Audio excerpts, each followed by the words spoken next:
maker, and the camera may not show, but there's a thing on the side that looks like an apostrophe, and that's our gauge. This machine starts at 10, goes all the way down to 0. We're gonna stop at 4 to 3. You gotta burn that into your brain. You make it too thin, it's gonna be a problem.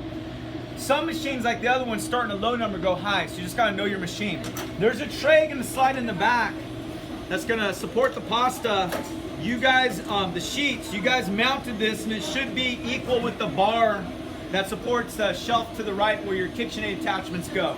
Because it's gonna come out the back. Most of it's gonna come out the front, depends how long you guys make it. There are 2 wooden handles.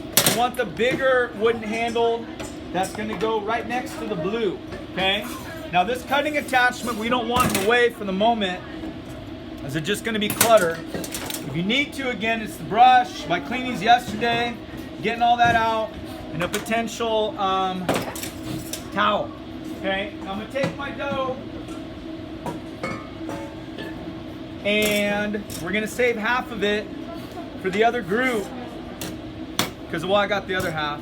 But if someone's dough doesn't turn out, then we can let them use that. Now you guys can work the entire dough ball at once, that's your prerogative. But you want to put down some flour, you want to flatten with your hand, and you're going to use a rolling pin that doesn't have the guides on it, the rubber guides.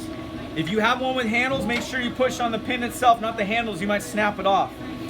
Now in truth, as we'll show you Friday, you can roll this all out in a super thin sheet and just cut it with the knife if you don't have this sort of machine.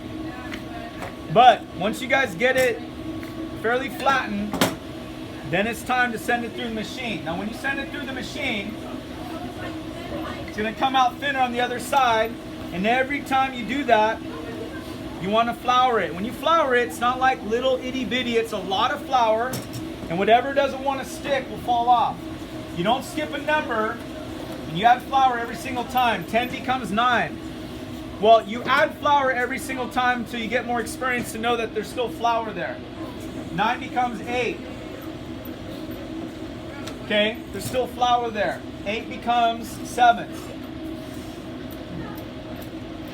There's still flour there. Now your dough, as it gets thinner, if it's wet inside, it's going to start to come to the surface. If it ever wraps around the wheel, you really had wet dough.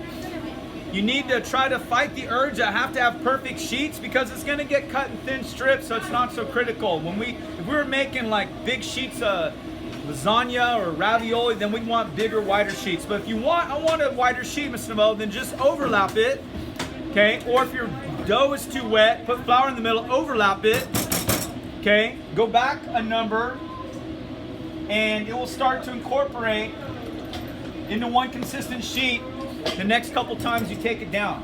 If you get down to 4 and you try to overlap it, that's going to be a challenge. So you got to do it early. So if I want to overlap this again to make it a little bit wider, I can do that.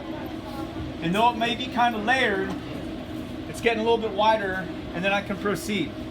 All right, so don't have to have perfectly wide things. So 7 now becomes 6. Whoa!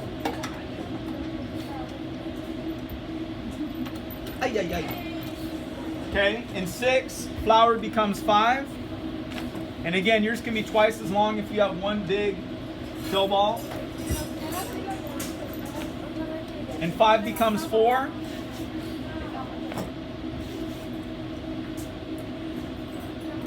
You guys are on the kneading stage inside group? Okay. And we said we go 4 or 3. I think I'm going to take it down to 3. 4 becomes 3. I got myself a nice wide sheet. I'm ready to cut my ribbons. Now, if it rips, you try to paste it back together or just go. If it rips, you're going to cut skinny spaghetti anyway. That's why we start with spaghetti. It's more forgiving because it's thinner noodles. The fettuccine, we're a little bit more experienced on Friday. I'm going to cut off this tail, not because I don't care to have ragged end spaghettis, okay, but I want you guys to have a chance to feel this.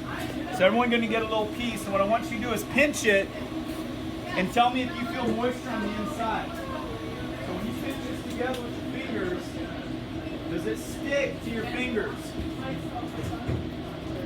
And if it doesn't, which it doesn't, right, that's a great sign. Because when we cut this into thin spaghetti, and technically this may be capellini, angel hair, then if it's wet, they're going to all stick together. So I feel like that's nice and dry. If you need me to come around and squeeze your pasta sheet during the process, I will. But let's go ahead and cut this. You'll come out here next to see this. Or if you feel like you were watching, you might go right to, you still want to let that rest a little bit. All right, so this, I don't usually put on until I'm done with my sheets because it kind of gets in the way. It slides in the front. This is the thin spaghetti. This handle is not interchangeable, so get it out of the way. But here becomes our cutters. Now the very first thing you want to do is spin this. Make sure if there's any dry remnants that we overlooked yesterday, that they're not there. Get that all out of the way. And now it's time to cut our paschetti. Now this is so wide, it's gonna hang off the side.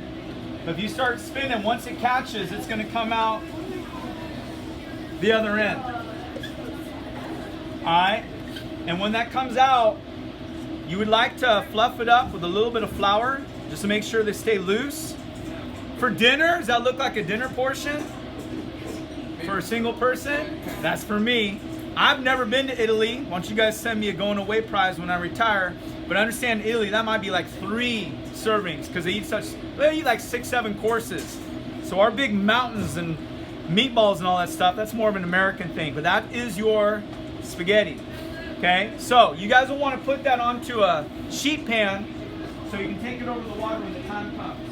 All right, for now, I'm just going to put it into a bowl so it's out of the way. Does that seem easy peasy? Mac and cheesy? Lemon squeezy?